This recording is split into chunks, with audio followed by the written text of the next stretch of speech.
Good evening, baseball fans. We are finally back after probably a 2 or 3 week hiatus at the worst possible time, but we are here now.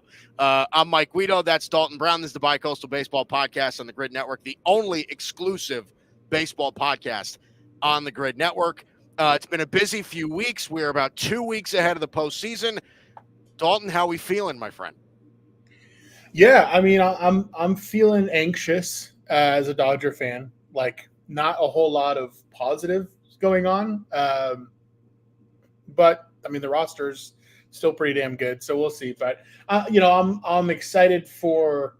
I mean, the fact we're only 2 weeks left in the regular season is pretty wild. I know.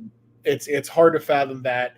I'm excited to watch playoff baseball. I'm not necessarily excited about how my team looks, and we'll get into that. And then football season started, so my attention is in a lot of different places right now. Oh yeah, mine too. I was even going to ask you. We have the Falcons and the Eagles playing on Monday Night Football tonight. The Eagles are 5.5-point favorites. At least that's what I'm looking at. Kirk Cousins nor Jalen Hurts have played well last week. So you want to throw a little, like a bonus bet a little bit? Sure. I mean, it's not. It's far from my favorite bet of the week. It's a bet that I wouldn't probably make if it was part of a bigger Sunday slate. But as a standalone, I think Eagles minus 5.5 is probably the side there.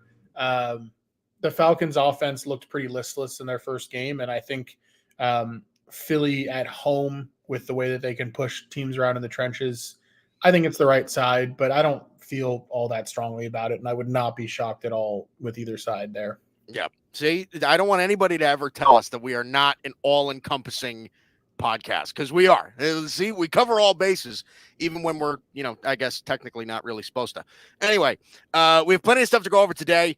Again, it's crunch time right now, right? We'll get into your Dodgers a little bit. Outside of your rant, we'll talk about the Dodgers and their rotation and see what they can kind of muster together as the postseason approaches.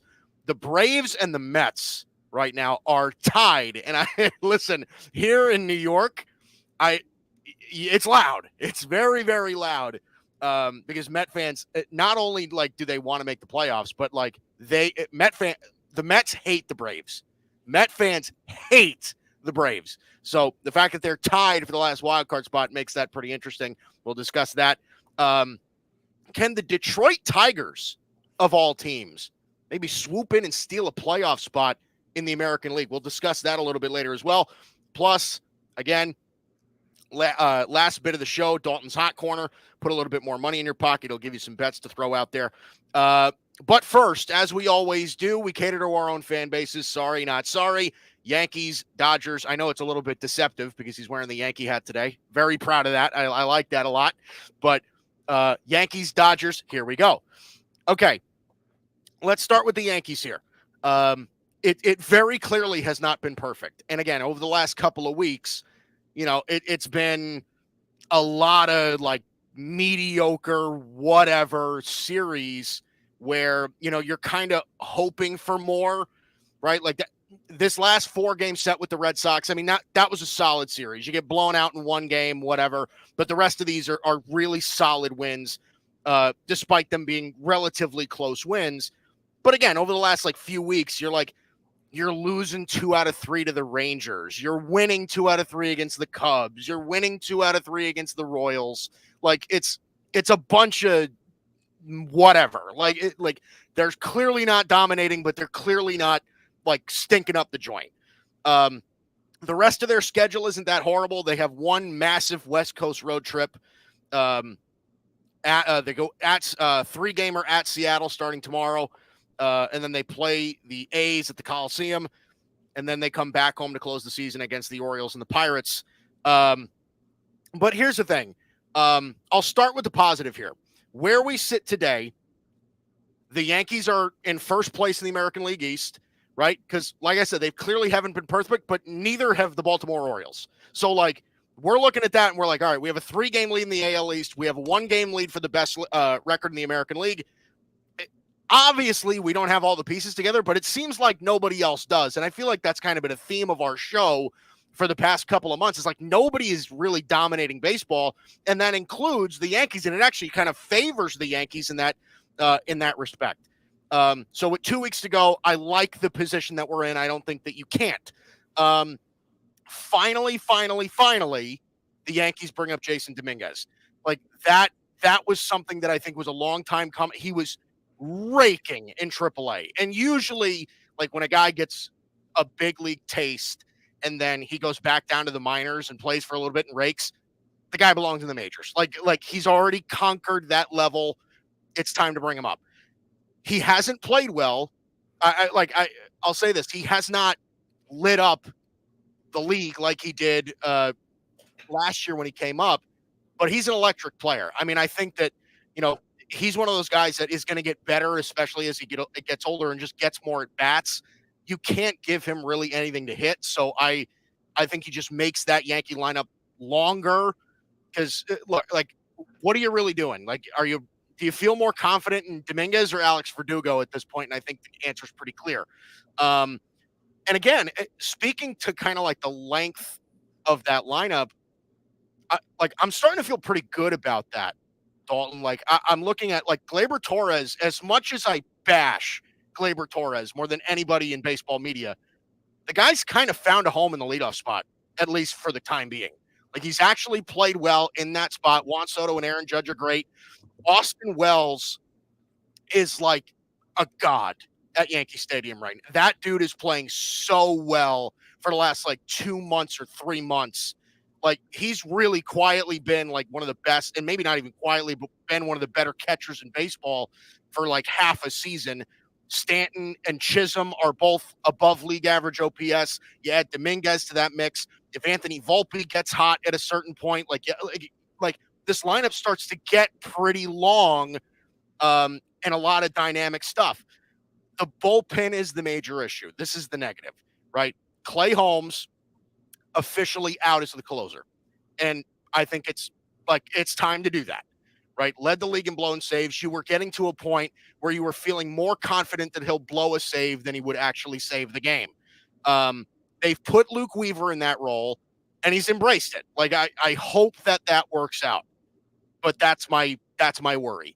Is you look at the names in that bullpen and you're just like, okay, you're going into the postseason with, again, still Clay Holmes, Luke Weaver, Jake Cousins, Tim Hill, Tommy Kahnle, and these guys have pitched to above what their expected standards were. But in a postseason, do you feel comfortable about that? I don't really know that you do. So I'm feeling a lot better. Like I said, rotation I think is fine. Lineup I'm feeling great about. Bullpen not so great about, but it's tough to not be okay with where they're sitting right now. Yeah. I mean, I think with the Yankees, like, there's a little bit of the same way that I feel with the Dodgers, which is this has been a season that has required of reframing of expectations for basically all of the teams at the top of baseball. Like we've become used over the last couple of years to teams who are at the top of baseball winning 105, 108 games. And it's just not always going to be that way. And this has been one of those seasons where I don't know if anybody wins 100 games this year. In fact, I'd bet against it right now. And so I think it feels to the teams at the top as if like, man, like we have so many more question marks than I would like at this point. That being said, when I look at the Yankees, I see a lot fewer question marks than I see with other teams at the top. Like, I think the rotation is not like amazing, but it's very solid. I'll put it this way. It's as good top to bottom as most rotations you're going to get. Right. Yeah. The bullpen is shaky, but like Tim Hill's been good. Jake Cousins has been good. Luke Weaver's been good. Kahnle's been good. I mean, they got some guys up and down the bullpen have been decent enough. And like you're playing roulette with some of this stuff once you actually get into the postseason. Like you just don't know, what guys are going to step up and what guys aren't. So, and then obviously from a lineup perspective, the emergence of Austin Wells as basically a star. I mean, his OPS plus of 113 as a catcher is awesome. And but I mean, obviously, and then you got Juan Soto 174, Aaron Judge 219. Those two guys obviously anchor your lineup. But on top of that, like Stanton looks good, Chisholm looks good, if Jason Dominguez can like turn that freak athletic profile into some hits in October, this lineup is pretty damn good. And we've seen that Gleyber Torres has been good enough in the leadoff spot that his OPS plus is almost back up to 100 now. Like he's almost had a league average season now, which would have been hard to imagine a few months ago. Yep. So, like a lot of the teams near the top of baseball, if they can get production out of the last 3 or 4 guys in their lineup, they're going to be really scary. You can say the same thing right now about the Phillies, the Dodgers, the Orioles, like any of these teams at the top. They're not as deep as they might have been the last couple of years where you had those truly dominant teams. And so I think a lot of what it's going to come down to this postseason is what lineups can produce 1 through 9, as opposed to what lineups are reliant on those few guys in the middle. So I think the Yankees fall right into that category, and I think it's the best you can ask for in this baseball landscape. Yeah, no, I agree. And I think if you go into, like, if you look at what, and I brought this up, a number of weeks ago, like, I feel pretty confident in their playoff rotation also. Like, you walk into a playoff series with Cole, Heel, Rodon at 1, 2, 3. Like I think I'm okay with that. Like, I don't know that, that's just at that point, like asking guys to produce. And I don't know that I wouldn't put Clark Schmidt at number 4, because I think that kid's going to be pretty darn good too.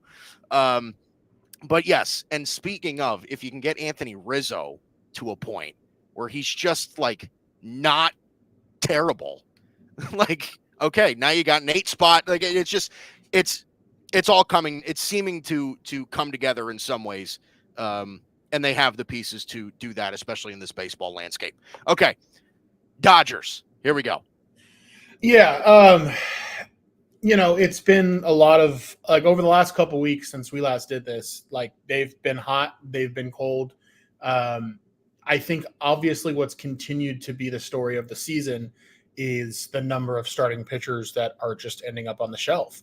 Since we last spoke, Gavin Stone has gone down, Tyler Glasnow has gone down, and that's just since we last spoke. So it's gotten to a point that is like just absurd now. Like, it's not even just it's completely absurd. Friedman has come out and said that the Dodgers are planning to overhaul their, like, how they handle some of their pitching development this offseason. And the Dodgers have been a bastion of excellence in pitching development over the last several years. What we're finding, though, is that when you're developing exclusively arms that are freakish, like, no matter how much you try to baby them, some of them are going to break. And a lot of times, a lot of them are going to break. My big takeaway from all of this is I think you got to let the big dog eat a little bit more at the lower levels. Like, I think if you baby guys on the way up, when they get here, I don't think it goes well. Like, I think we got to stop babying guys, to be honest with you. I know it's kind of an old school hard ass baseball take, and it's not perfectly informed. I don't think anybody really knows the answers on this stuff. But I can tell you who definitely doesn't know the answers, and it's the Dodgers, which has been pretty frustrating. And it's reached a point now where some weird shit going on. Like, Tyler Glasnow, first it's reported as tendonitis, and Roberts is thinking, oh, it'll be a few days. And I'm like, that's not what tendonitis is. Like, tendonitis hangs around and knocks pitchers out for months. Like, why are we lying to the media about what's actually going on here? Then it comes out, oh, he is going to go on the IL. And I'm like, well, of course he's going on the IL. He has elbow tendonitis. Then it comes out a few weeks later that, oh, you know what? He might not make it back this year. And I'm sitting here thinking, like, of course he might not make it back this year. Like, he has elbow tendonitis. And now they're saying it's a strain in his elbow and all this shit. And it's, then all of a sudden the other day, it's like, hey, Tyler Glasnow hasn't spoken to media in a few days and his locker's cleared out in Atlanta. Nobody knows where he is. And Roberts is being asked where he is and saying, I don't know. Like, can we get our shit together a little bit? Yeah. Like, this is the type of stuff I'm talking about, where, like, Roberts is great at managing the personalities and keeping people happy when everything's hunky-dory, and he loses control when the game starts speeding up, both in the locker room and on the field. Like, he just kind of loses control. And, I think a lot of people are going to be like, well, Glasnow is being a diva. Like, yeah, maybe. I don't know. But at the end of the day, like, it's kind of the manager's job to know where the fuck his guy is in September, whether he's hurt or not. Like, literally, if you're saying, hey, if he flew out of town and I don't know where he flew, what are we doing? So that's really frustrating. obviously, like the rotation, which we'll talk about, is really thin. I'm encouraged by what the Dodgers have become offensively. Like Tommy Edman has stepped right into the lineup and looked like a really good version of Tommy Edman. Oh yeah. Obviously between Teoscar and Shohei and Freddie and Mookie, like Mookie came back and hasn't missed a beat since his injury. Shohei is probably going to get 50-50. I don't have to say a whole lot there. Teoscar is having what feels like a career year. If Will Smith can start to hit the way he's hit the last few years, which I've started to see signs of him turning around over the last couple of weeks, if Gavin Lux can continue to be this very solid player that he's been since just about June, this is a really deep lineup. And that isn't something we could say earlier this season. So I think we've gotten to a point now where like it's not absurd to say that the Dodgers are arguably the best offensive team in baseball as we head into October. Yeah. The thing that's unfortunate is as that's happened, we might have the worst pitching or close to it of the teams who are in the playoffs. The only thing saving us from that is if Yamamoto stays healthy at the top and Flaherty stays healthy at the top. I think that's a really damn good 1-2 punch. But outside of that, like it's going to be how in the hell are we going to get 27 outs each night? Yeah. And we'll talk more about that. But yeah, it's like the series in Atlanta has been frustrating. We only have a 3.5 game lead. The division race is not over. That being said, the Dodgers, you look at the schedule they have left after tonight, which is the final game of a 4-game series of Atlanta. They go Miami, Colorado, San Diego, Colorado. So sounds like a lot of wins to me. and that San Diego series is at home. So the way I look at it, as long as you don't get swept in that San Diego series, like even if you lose 2 out of 3, as long as you don't get swept at home by San Diego, it's going to be tough to lose the division. Like you just got to handle business against two worst teams in the National League. Which, look, I mean, it speaks to the fact that the Dodgers have played a pretty tough schedule, that they still have a series with Miami and they still have half of their season games with Colorado sitting on the schedule. So it's a season that has not lived up to expectation, in part because I think like we haven't managed workloads well, and in part because injuries have been really brutal. Yeah. Well, and I know that I've said this to you ad nauseum where like that's what makes me think that like the Dodgers, when it comes to the postseason and the rotation is definitely like well versed. It's definitely well heard in that respect of like, are we just going to be able to piece together 27 outs after we get through Yamamoto and Flaherty in game 1 and game 2? But I think like, that's why I've always thought the Dodgers were so dangerous, is because the rest of baseball, at least the way that I see it, and they've each had their own injuries as well, but the Dodgers has almost seemed like it's been unprecedented how many injuries they've had over the course of the year. The reason a lot of these teams are where they are is because their expectations were just far too high, right? The Phillies, the Braves, the Yankees, whoever, the Orioles, like all of these teams just had too high expectations, the Astros. But the Dodgers, I feel like, yeah, maybe the expectations were a little high, but they've been like knocked out by injuries virtually all year. Yeah. Like Betts out, Yamamoto out, Muncy out, Glasnow out. Like they've missed virtually every, outside of Freeman and Ohtani, they've been hurt across the board. Like it's unbelievable. And even Freeman, for the first time in his career, even he's missed about 20 games. You're right. To like a toe thing, and then all the really unfortunate stuff with his son. Right. So it's just like that's why I feel so confident in them. Like if they can put together enough to get into the postseason, like they're obviously going to make the postseason, but go into the postseason with at least some semblance of a healthy roster, then like that's what makes me feel so confident in them, is because I think them healthy, they're the best team in baseball. Like that's what I think. So it just depends on which Dodgers you're getting in the playoffs. I mean, that's kind of how I see it. Yeah. I mean, we'll see. You know how I feel about the manager. And yeah. we're going to talk about them a little more. So. Yeah, I'm sure we will. All right. Let's give you a score update before we get into the 1-2-3 inning. The Twins right now, we're going to touch on them a little bit later as well. Twins right now with a 3-1 lead over the Guardians in Cleveland. They're going into the 6th. The Nationals with a 1-0 lead over the Mets in Queens in the bottom of the 5th. The Mets, listen, the Mets and the Braves, they need to win as many games as they possibly can. Every game at this point is crucially important with where they stand right now with about 12 games or 13 games to go. So the Nationals have a lead on them in the bottom of the 5th. The Dodgers right now with a 1-0 lead over the Braves in Atlanta in the top of the 4th. What is that courtesy of? Is that a, let's see, looks like it is Miguel Rojas scored on a wild pitch. It's a Max Fried Yamamoto pitching matchup though. That's pretty solid. So they lead in the top of the 4th. Phillies and Brewers still scoreless in Milwaukee in the top of the 3rd. The Cubs with a 6-0 lead over the A's in Chicago in the bottom of the 2nd.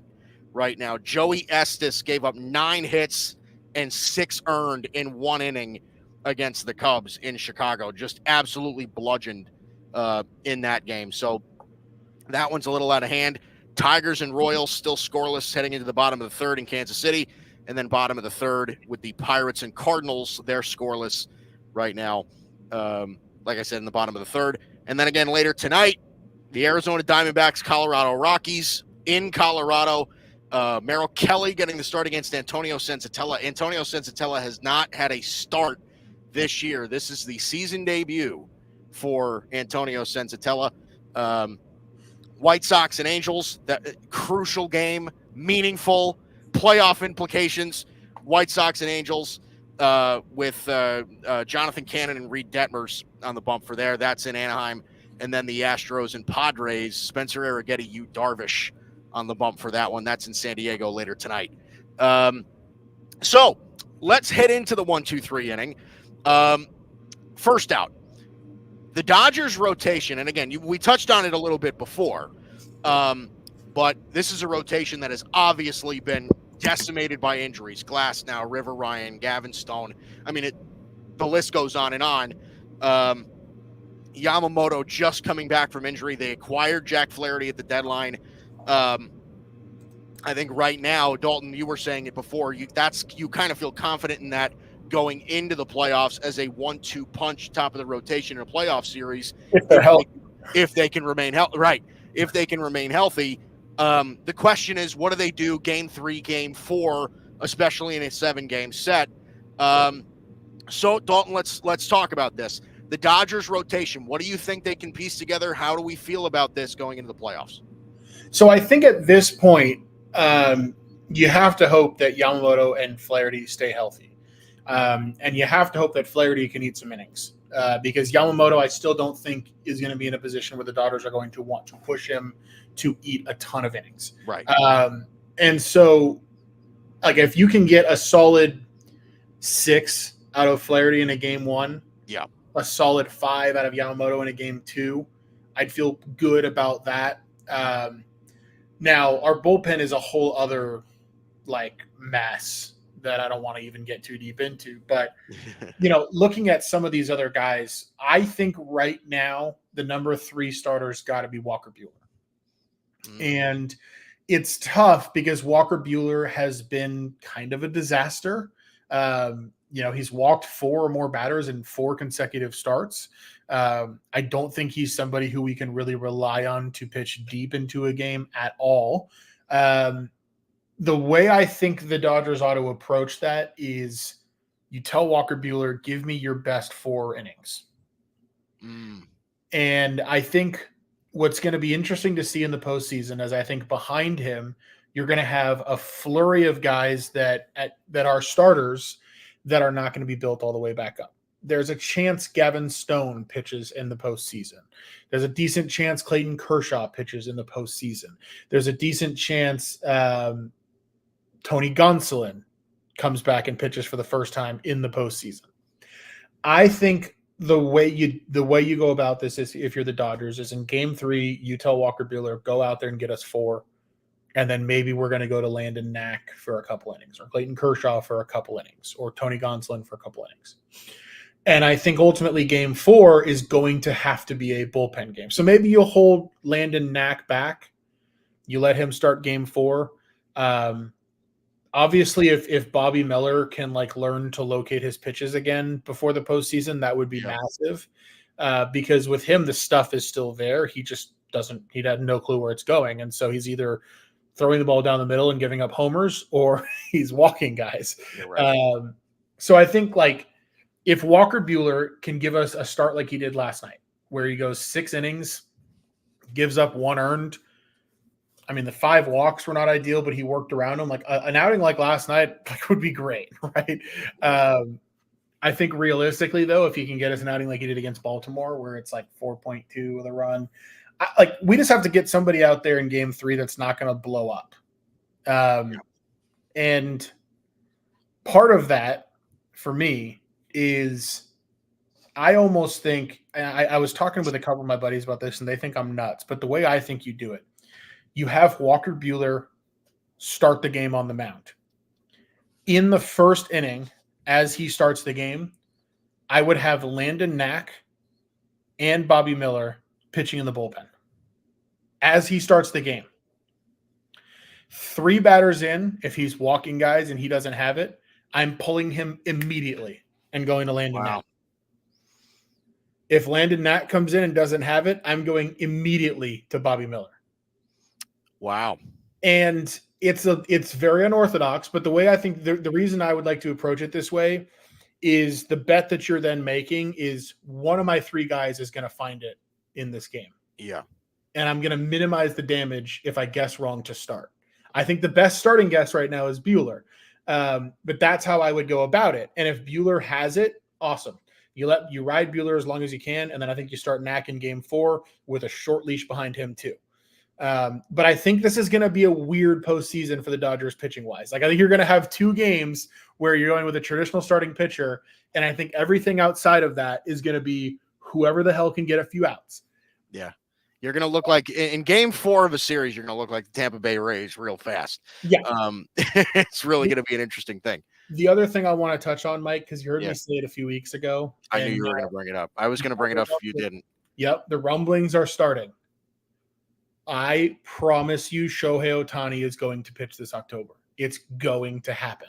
Yeah. I don't know in what capacity, but it's going to happen. Just putting that out there. Yeah, no, I don't disagree.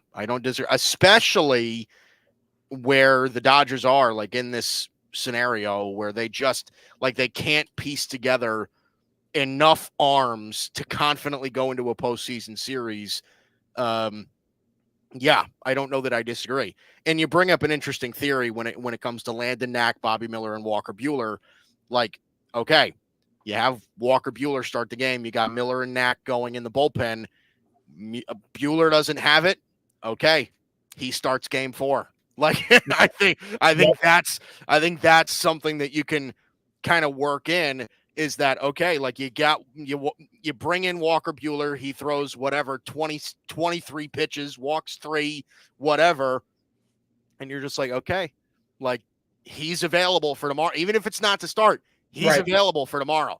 You know what I mean? And those are the kind of things I think you're right. I think those are the kind of things that the Dodgers are going to have to piece together to really make this work. On top of that, though, that I think even puts more pressure on Yamamoto and Flaherty to get deep into games so that you're not burning your bullpen in games 1 and 2, right? Because, and listen, postseason, it's all hands on deck. We're not really worried about rest days in the postseason, but like we saw, I mean, the thing that I remember most in the past was like Aroldis Chapman 2016, right? When he was with the Cubs, and they used him every game, multiple innings, and pretty much burnt him for his entire career. Like after that, he just was never the same. Do you find that might be a thing that the Dodgers are going to have to do? Like they're going to have to go, like if Michael Kopech, I'm throwing names. I don't watch the Dodgers bullpen every day, but if Michael Kopech is just burning guys in the postseason, like you're throwing him 45 pitches a night, like, is that the kind of thing you're going to have to do? You might. Now, it wouldn't be with Kopech because Kopech has exhibited with the Dodgers that, like, if they manage his arm effectively, he's ridiculous. Yeah. But like the few times that they've pushed the envelope on that, it deteriorates. Yeah. So I don't think Kopech's that guy. But like Blake Trinan, Yeah, right. like if Daniel Hudson's pitching well at that time, like some of these guys, because the Dodgers bullpen has some old dudes back there, dudes who like would sell out for a World Series. Like Joe Kelly is what, 40? Like, yeah, I mean, don't get me started on Joe Kelly. If Dave Roberts manages the Dodger bullpen the way he's been managing it all year, Joe Kelly will pitch in high leverage. We will be knocked out in the DS, no questions asked. Like 100%. So that's the other point I want to make about all of this is like the one of the many issues with Dave Roberts, and arguably the one that's most pronounced in the postseason, is that he doesn't react quickly at all. Like he doesn't react. Like he'll sit there. Lance Lynn goes out there, gives up 2 consecutive home runs, and Roberts is kind of just sitting there in the dugout like there's no read and react. It's just like, oh shit, deer in the headlights. And I think that's going to cost us this year. Like it's the reason why I am absolutely not picking the Dodgers to even make the World Series this year. I would be pleasantly surprised if we do, because this is a postseason that more than almost any other, last year was kind of this way too. We saw how it went. More than almost any other postseason that he's been the Dodgers manager, he is going to have to react exceptionally quickly if the Dodgers are going to advance, because we have so many pitchers on this roster, not just in the rotation, but also in the bullpen, who have had a penchant all year for coming in and just not having it. Like Daniel Hudson, on a lot of occasions this year, comes in, can't find the zone. Yeah. Alex Vesia can't find the zone. Like a lot of these guys, Joe Kelly, who shouldn't even be pitching these games, but you know he will. He has games where he comes in there and he's just not going to throw you a strike. And so I think like what I worry about is we've had a lot of games this regular season where all of a sudden you look up and the Dodgers have walked 9 batters. Yeah. And it's like, that just shouldn't be allowed to happen. Right. Like, to me, if I bring a reliever out of the pen and they walk the leadoff guy, like I have somebody warming up immediately. Like I'm not waiting until we're 3 or 4 batters into the inning to figure out that a guy doesn't have it. And then you got to wait another 2 or 3 for the guy's arm to be loose in the pen, right? And that's something that Roberts, I mean, last postseason, I've said it before on this show, he allowed Lance Lynn to give up 4 consecutive home runs in a game where you're facing elimination. Yeah. It's like bizarre. The sheer, and this is after he'd been walking guys and clearly didn't have it. The idea that you would let a pitcher allow 4 consecutive homers in a postseason game where you're facing elimination suggests to me that you have money on the other team. There's no other explanation for it, because clearly you don't value this game. Like, what are you saving arms for? Tomorrow? Oh man, if we were doing this show last postseason, oh man, it would not have been pretty. Hey, it's not too late. We still have a whole postseason to get through. So I'm looking forward to it. See, here's the thing. And this is why, like, you know, I like being on the side that I am, right? But it has its good and its bad. But like, I don't want the Dodgers to lose in the postseason because you're my buddy. And I want them to do well. But I also think it would be unbelievably exciting for our show if the Dodgers just totally fuck this whole thing up.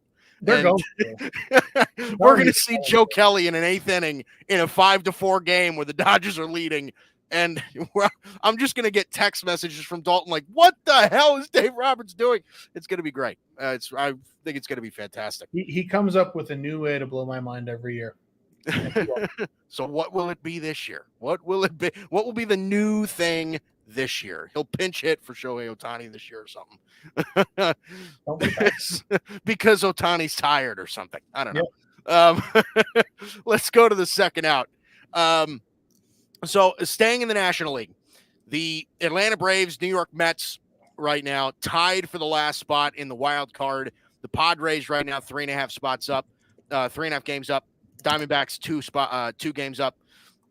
I think most people feel pretty confident in those 2 teams making the playoffs. They're playing good baseball right now. I think that, they have a little bit of wiggle room, not much, but a little bit of wiggle room in the wild card.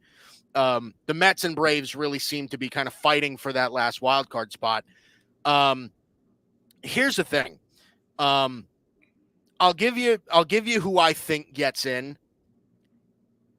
I think the Braves path in is pretty easy. Like, the reason I'm saying that is because the Mets schedule to end the season is brutal. So they have a 3-gamer against the Nationals at home. Okay, whatever. They're at home for 4 against Philadelphia. Then they go at Atlanta, and then they close the season at Milwaukee. Like, that's tough. That's really, really something. The Braves, on the other hand, right? The Braves at the Reds, at the Marlins, home against the Mets, home against the Royals.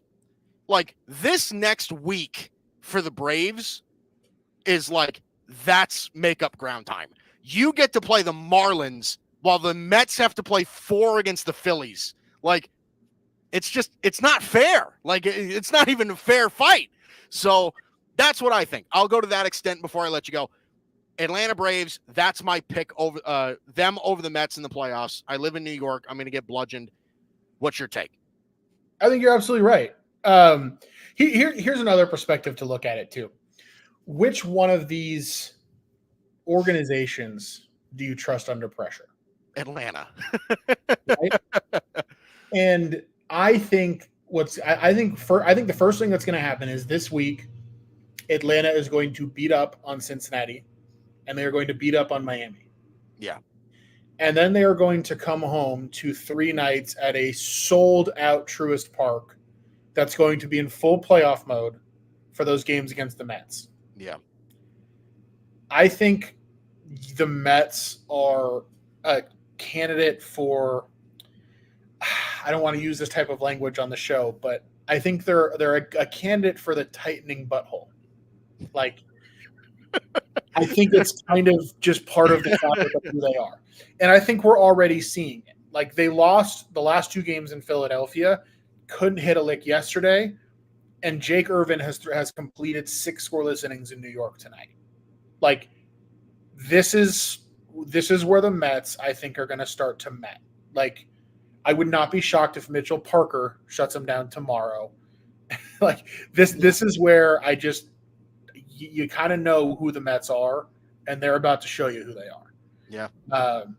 So maybe they'll prove me wrong. I hope they don't, because fuck the Mets, frankly. Like, genuinely, like, who wants to listen to these assholes if their team's in the playoffs? Like, nobody. Like, fuck them. Like, genuinely. So, and for what it's worth, Fangraphs gives the Braves a 68.7% chance to make the playoffs. They give the Mets a 43.1% chance to make the playoffs. Diamondbacks and Padres are sitting at 89 and 98, respectively. So Fangraphs favors the Braves. Makes sense given the schedule. I think that's the right side to look at. You know, I don't know. I have a feeling – like, if the Braves go into that series in Atlanta with a 2-game lead, I think they end it right there. Yeah. So we'll see. Yeah, I mean, I think the Mets certainly, you bring up a very good point. The Mets do Met, as they do. I mean, and I've seen it firsthand. I have so many friends that are Met fans, and all they do is they bitch and moan about, like, it took 2 seconds. I said it years ago. When Steve Cohen bought the Mets, I said it years ago. I said, it is going to take like 1 year for Met fans to turn on him. Like, 1 year. They were like, finally the Wilpons sold the Mets, which is honestly, like, everybody thought that was the best thing that could happen to that organization, was that the Wilpons finally sold the team. Great. Steve Cohen buys him. Has more money than God. Everybody says, okay, he's going to turn it around. He spends all this money, highest payroll in baseball by a lot, gives Carlos Correa all this money. Turns out that deal went to kaput, right? They sign Verlander. They sign Max Scherzer. They do all these things. Totally falls apart. Nothing, and now they're sitting here with, like, Sean Manaea lined up to start game 1 of a playoff series. It literally took like 2 seasons for them to completely bail on Steve Coates. Sell the team. The guy's not going to sell the team for another 25 years. Like, he's going to be your owner for a long time. But yeah, I just find it so funny because, again, I live in New York, and Yankee fans and Met fans go at each other all the time. And their gripe with us is that we tell, our 27 world championships or whatever. Like, we always kind of like big brother them a little bit. But like, I've never met, and we've discussed this at length. I've never seen a whinier fan base in sports than Met fans. It is unbelievable. and yeah, the thing about that too is like the moment things go well for them, they are completely insufferable the other direction. And it's like no, you don't get to be douchebags on both sides. It just means that you're a prick 20. It just means that you're a prick 365 days out of the year. Like, I cannot stand these motherfuckers. Like, they're the worst. Like, all they do is bitch and moan and woe is me. Like, I there was a Mets fan arguing with me on Twitter a few weeks ago that they have it worse than any fan base in baseball. Like, are you aware of what it would be like to be a Pittsburgh Pirates fan of our age? Like, have you ever considered that? Like, yeah, right. Like, do you ever thought about what it's been like to be a to be a Marlins fan for the last 20 years? Like, this idea that the Mets have it worse than like, shut the fuck up. Like, enough. They're just so annoying. And by the way, I gotta shut something else down too. I think I know where you're going. You do know where I'm going because you've gone there with the Bobby Witt stuff, right? Yes. This Lindor Ohtani argument. If Francisco Lindor played in any other market, like if Francisco Lindor played for the Reds fans would be like, this has been an awesome season for Francisco Lindor, but like, we're a fringe playoff contender, which I'm speaking as terms of what the Mets are, and let's look at the numbers, and it's not close, right? Let me just squash it this way, right? Lindor plays defense. That's some extra value, sure. If the numbers were close or tied between them, fine. But here's the thing about WAR. WAR includes your defensive value.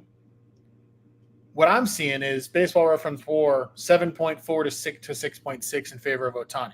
Now let's go down the numbers, right? Lindor has leads in 2 categories, okay? He has 2 more plate appearances, and he has 2 more games played. That's it. Yeah. Let me go through the rest of them. Hits, Ohtani by 5. Home runs, Ohtani by 16. RBIs, Ohtani by 20. Stolen bases, Ohtani by 21. Batting average, Ohtani by 19 points. On base percentage, Ohtani by 32 points. Slugging percentage, Ohtani by 150 points. Right. OPS, Ohtani by 152 points. OPS plus, 176 to 136. Ohtani by 40 points in OPS plus, a stat that measures you against an average ball player. Like, stop. It's not close. It's not. I always like kind of shake my head at that whole argument because, and listen, you have to admire to a certain extent a Met fan's passion to be brutally wrong on some of these things. But like Ohtani, just to put it simply, 290, 47 homers, 106 RBIs, 48 stolen bases, 988 OPS. Francisco Lindor, 271, 31 homers, 86 RBIs, 27 stolen bases, and 836 OPS. Lindor's having a solid year after he was terrible to begin the year, by the way. He's really kind of climbed and had himself a really nice year. And here's the other thing too. Like I said, I can admire how Met fans feel so passionately about their shortstop. Bobby Witt Jr. is so much better than him. It's not even close. Oh, yeah. Bobby Witt Jr. is hitting 331 with a 979 OPS, and he has 31 homers. Like, come on, dude. And he's 24 years old. Like, you're getting that player 6 years younger than what Lindor is. Like, he's just better. He's just better. I'm sorry. Well, and here's the other thing, too, and here's why I disagree with you about the Mets fans and their quote-unquote passion. I would love to run a search on tweets that say the words Francisco Lindor in April, May, and June of 2024. Right. Caught him. Like, this guy sucks. They were booing him in the home stadium and calling him the worst contract in baseball. Yeah. And now within that same season, you're going to bitch and moan about how you think he's getting ignored in the MVP race. It's the most Mets bullshit ever. Like, the guy's having a great year. He started off slow. Like, that happens, right? But with the Mets, it's like, we've never seen anything like this because it's the Mets and Grimace. Shut the fuck up. Like, enough. It very likely could turn out to be the best year that Lindor has ever had as a Met. Sure. But it's not. He's not close for MVP, and he's not close for best shortstop in the game. He's just not. Like, and listen, if it isn't Bobby Witt, and I haven't looked at the numbers closely. I really haven't. But if it's not Bobby Witt, it's Corey Seager. Like that's just the feeling I get. Like, I'm certain that if you were to just ask me today without looking at any numbers, I'm taking Corey Seager over Frankie Lindor. I just am. Yeah, I'm taking Gunnar Henderson too. Oh, there we go. Exactly. Yes. So, okay.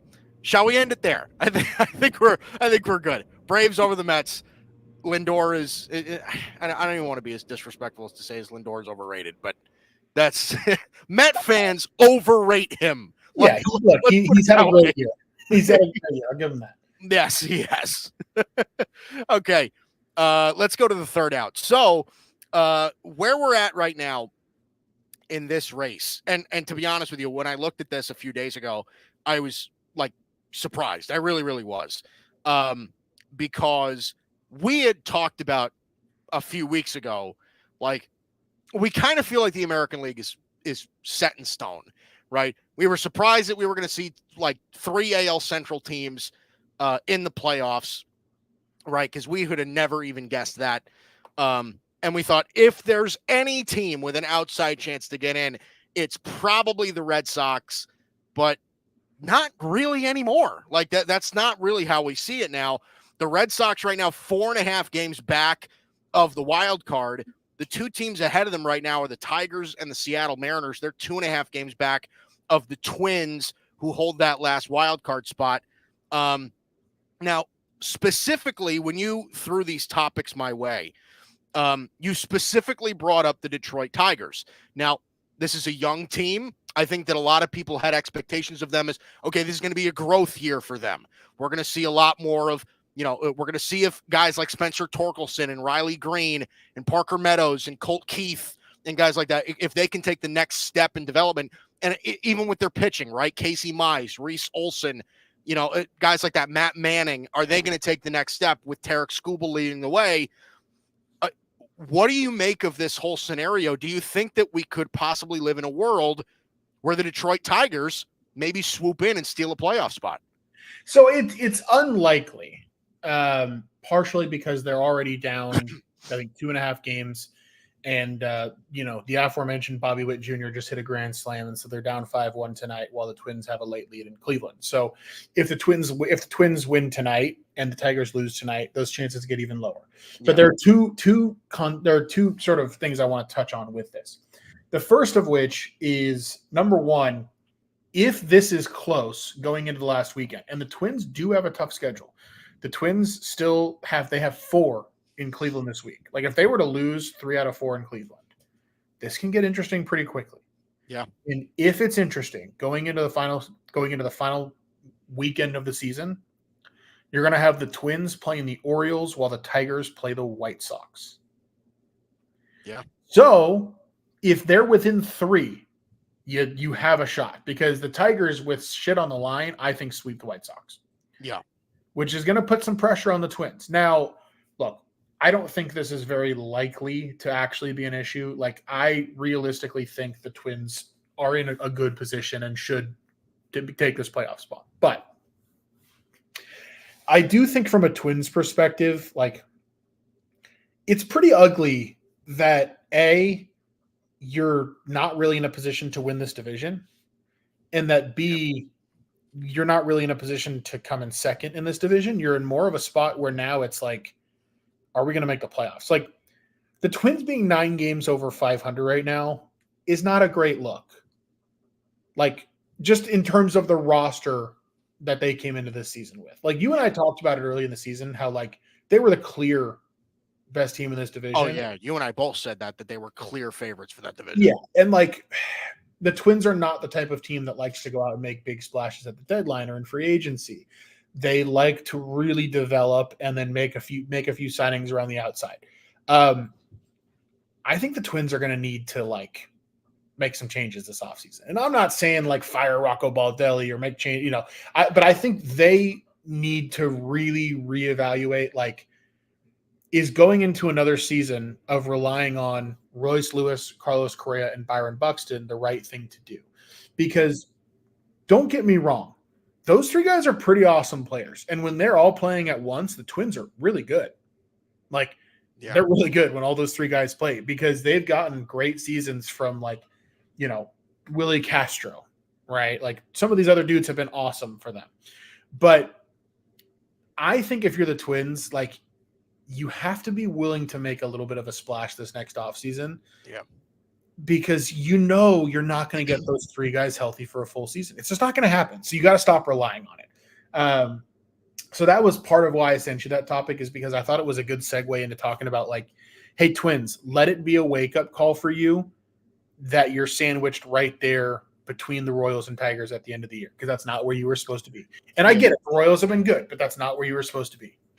So this is something, and I'm looking this up on the spot because like I actually don't know this, but I'm interested to see, because you bring up a good point of like you're sandwiched kind of in between the Tigers and the Royals when it comes to the division. Okay, so I just looked it up. It isn't that bad. I honestly thought it would be worse.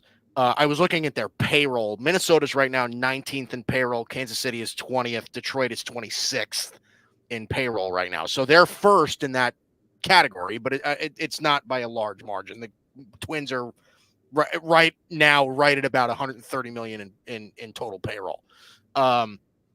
So they do not have a very expensive team, nor do they really ever do have one.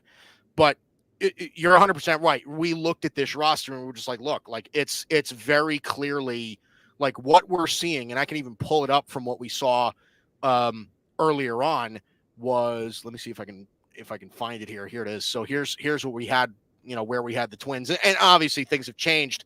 Obviously from the beginning of the year, this was what we thought early on, but we looked at this and we were just like, okay, well, this like beats the Tigers, who like, don't get me wrong, like these are some nice young names, but very underdeveloped, right? Like we really haven't seen Riley Green turn into that much of a player yet. He looks like a real major leaguer now, but Torkelson was awful to start the year, right? Cole Keith was making his major league debut on opening day.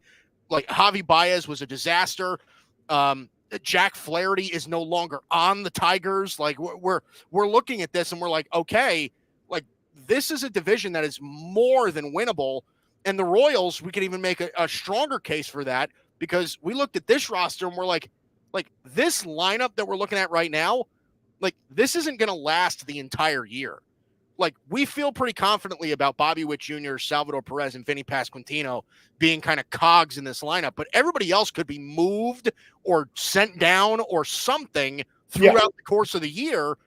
And like, obviously I think we liked their rotation from a perspective of, okay, it looks like they're trying when they signed Lugo, when they signed Waka, and they've obviously gotten, way more than they bargained for in that department. But like the Twins are looking at this like, okay, we walked in with a legit ace and with a legit number 2 guy with Pablo Lopez and Joe Ryan, right? Pablo Lopez has had really kind of a mediocre year. So they've really kind of lost a lot of that, like, that flavor going later in the year. And Cleveland has just like you and I can both agree. Cleveland is like inexplicably good for some reason. Like there's no reason why they should be as good and as scrappy as they are. So again, and this is also, again, this kind of dials back to the whole thing of like Major League Baseball is like, it is wide the fuck open this year. You know what I mean? Oh, Like yeah. this was definitely a year where the Twins could have taken the AL Central and like taken their regular year, right, where they win 90 games, 91 games, and have the second best record in the American League. But they didn't do that. I think like on opening day, if you told me, Dalton, the Twins are going to finish with the best record in the AL this year, I'd be like, that's a take. Like that's a hot take, but that's not nuts. Right. Like in that division, that's not nuts. It's part of why I was so confident in the Twins going into the year. The thing with the Twins, though, that I find even more kind of funny and fascinating or whatever, like if you get into a playoff series against Minnesota, like they're still pretty scary. Like because not if you're the Yankees, but if you're anybody else, yes, I agree. But like when that lineup is healthy, it's good. And right now they're healthy. Like for the first time since I think like May, they have Lewis, Buxton, and Correa all healthy right now. Yeah. And like you look up and down that lineup now, and all of a sudden it's kind of deep. Like it's not great, but it's good. It's very solid. Right. And if those guys are hot and Pablo Lopez pitches well, which he's into the 7th inning tonight, allowing 2 runs in Cleveland, like he looks pretty okay at the moment, right? Yep. Like right. If he can look right for them and Bailey Ober can like avoid his random freakouts in the postseason, then like, you know, they've got like there's some ability here. Like if you go into a postseason series and you're looking at Lopez, Bailey Ober, and Simeon Woods Richardson, like I'm not saying that that's going to scare you, but like, would you be shocked to see all 3 of those guys put up 3 good starts in a row? No, not at all.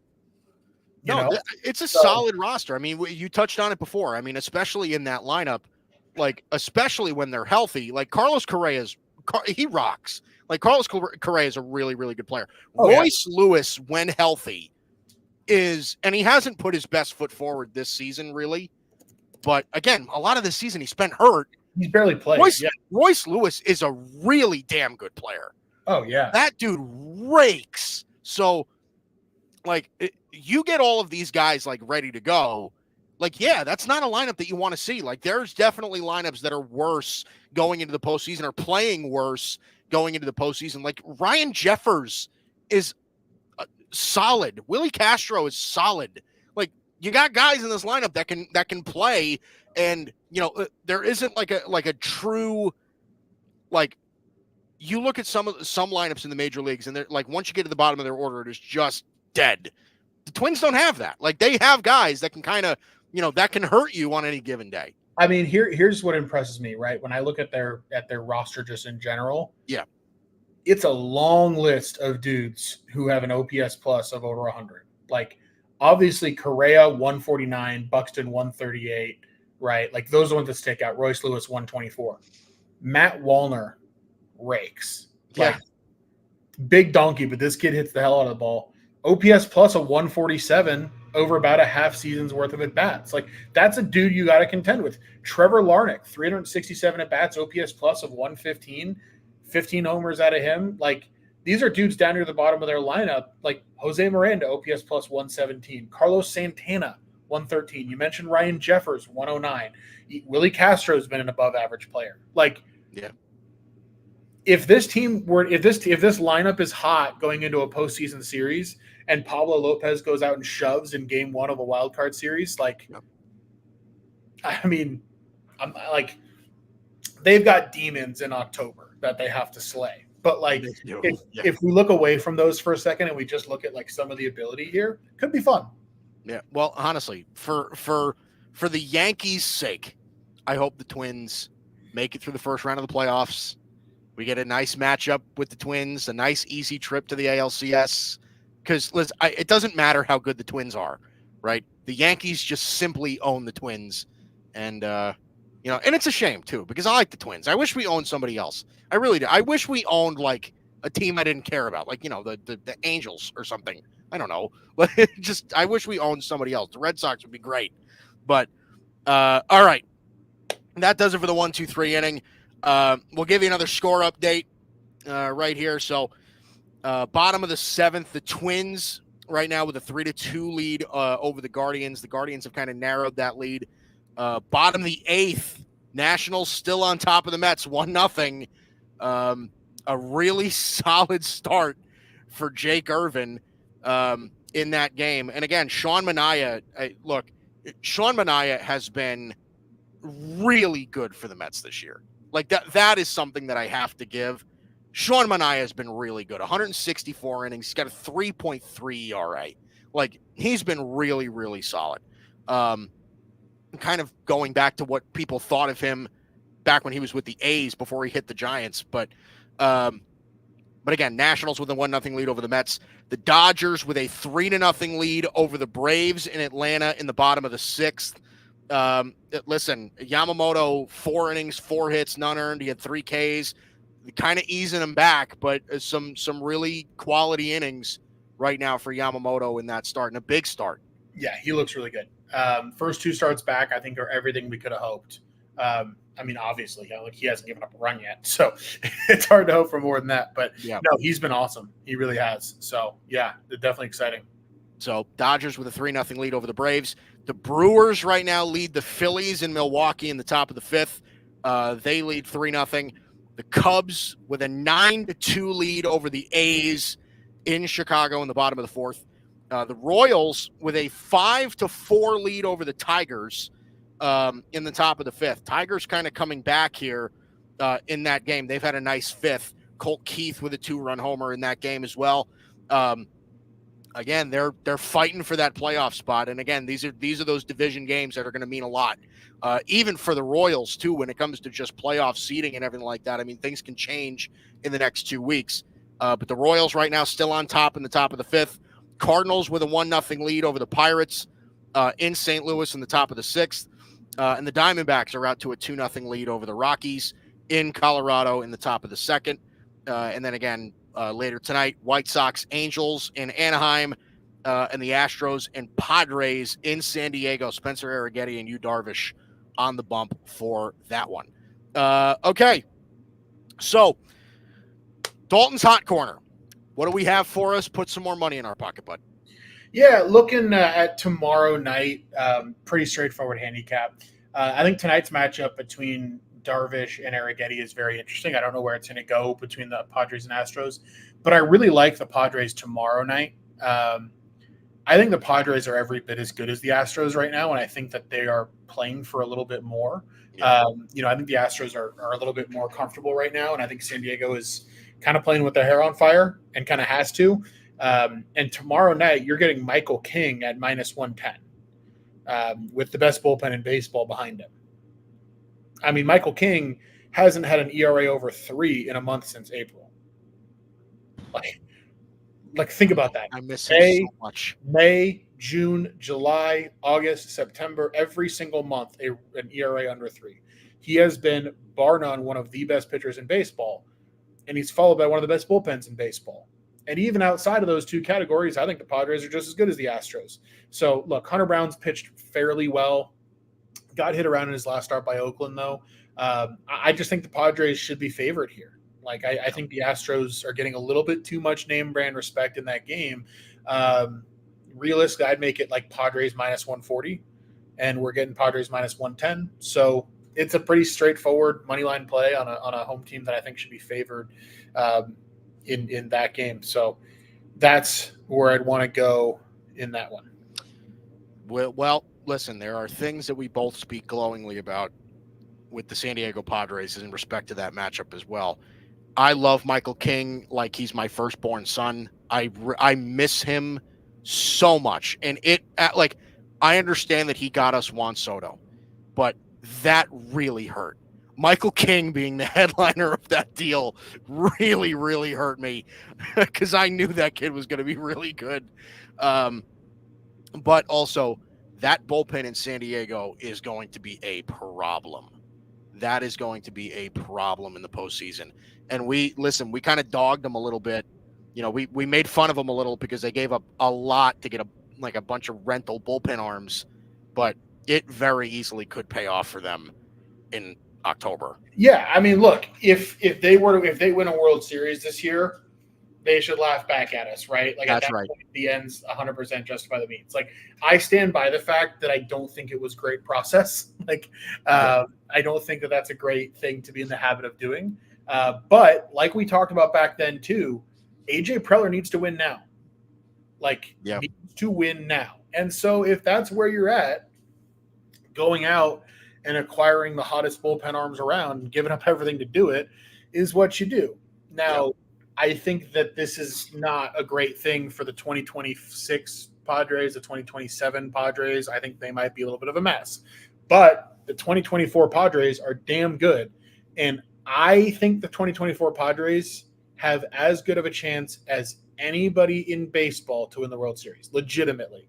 Like, I think I would not make the argument that the Dodgers or the Yankees or the Phillies are better positioned than the Padres because – I mean, I guess the fact that the Padres are going to have to play that extra 3-game series, but outside of that, like once they survive that, I would make them a favorite right up with those others. Like I think that's how good they're going to be this postseason. You could very easily be right on that as well. I just want to bring up two things as well before we go. The Phillies were the first team to hit 90 wins. It is September 16th. They are 90-59. I think that is really something. The fact that they're the first team to hit 90, not 100, 90, and it's September 16th. That is something that I think really needs to get thrown out there. And just on that topic, I kind of footnote on that topic, as a Dodger fan, I, at this point, want the Phillies to finish a game or two ahead of us. Interesting. Why? Because I would much rather play the winner of Braves Brewers or Mets Brewers than Padres Diamondbacks. Oh, yeah. The Padres and Diamondbacks are two teams that are obsessed with beating the Dodgers. It's like what they're entirely built to do. They're the two teams that I think right now are kind of in the Dodgers' head a little bit. Mm-hmm. I would even though the Braves are good, even though the Brewers are pretty good, Milwaukee or Atlanta coming out to Dodger Stadium right now is not nearly as intimidating to me. I do not want to deal with San Diego or Atlanta, or San Diego or Arizona if we don't have to. If that means we have to go to Philly in the NLCS, fine. I'll take my chances. You're going to have to go there anyway, right? So I would so much rather the 2 seed than the 1 seed. I agree. Now that you put it that way, because think about it this way too. The Padres and Diamondbacks, if you were to just to ask me blanket right now, I would take the Padres and the Diamondbacks over the Brewers and the Braves right now. Anyway, 100%. I think those are just better baseball teams right now. Yeah. So that is not crazy. The other thing I want to point out, and this just becomes, I feel like this needs to become like a thing, and it's a little late for it to become a thing, but here it is. The Chicago White Sox are 35-115. That is just unbelievable. And it's unbelievable. Did you hear what their GM said the other day? No. He said they're planning on cutting payroll. No, they're not. So they're, okay. The White Sox are 18th in payroll right now. Yeah. They have $134 million payroll. And they're 30. I mean, listen, if they're going to be that bad, you might as well cut payroll. I cut $100 million. I get it, but man. So the Angels are the next worst team in the American League. The Angels are 60-89. They are fully 25.5 games better than the White Sox. The Angels shouldn't be 25 games better than anybody. It's bizarre. The Marlins are 55-95. They're a full 20 games better than the Chicago White Sox. It's laughable. It's unbelievable. If you're a White Sox, I genuinely feel bad. That's a fan base I feel bad for. So, you want to talk about Met fans have it worse than anybody else? Try being a White Sox fan this year. That is you had a better chance of being struck by lightning than being at the stadium for a White Sox win. Like, it's unreal. So, okay, that does it for us. Dalton, any last words? Those were mine. I just wanted to point that out. Yeah, no, I mean, I think we've done a pretty good roundup of what's going on around the league.